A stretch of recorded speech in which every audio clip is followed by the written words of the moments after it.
ভাই 1 কেজি মালটা দেন তো। এই নেন টাকা। এ ভাই শুইনা যান, এখানে 2টা মালটা পচা আছে বুঝছেন, আমি আপনার চেঞ্জ করে দিতেছি। ঠিক আছে ভাই, ধন্যবাদ। তোরা আমি লাভেলকে রাখছি না লসেলকে রাখছি, এই ফসা মালটা গুলো কে বেচবো? সাহেব ফলগুলা তো পচাই গেছে, জুমার দিনে মানুষের কেমনে ঠগাই বলেন? এই তুই আমার শিখাবি ব্যবসা কিভাবে করতে হয়? যা এখান থেকে। আইসে জুম্মার দিন।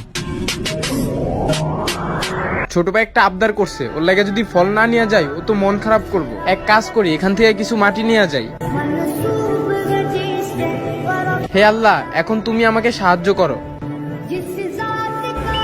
আরে ভাইয়া ভাইয়া ভাইয়া, আমার জন্য ফল নিয়ে আসছো? হ্যাঁ ফল নিয়ে আইছি, আগে তুমি ভিতরে যাও। আগে আমার দেন, আমি দেখি। শুভ শুভ, এই শুভ, আমার জন্য মালটা আপেল আনছো? ধন্যবাদ ভাইয়া। আল্লাহর কাছে কোটি কোটি শুকরিয়া এই গরিব ভাইয়ের ইজ্জত রাখার জন্য।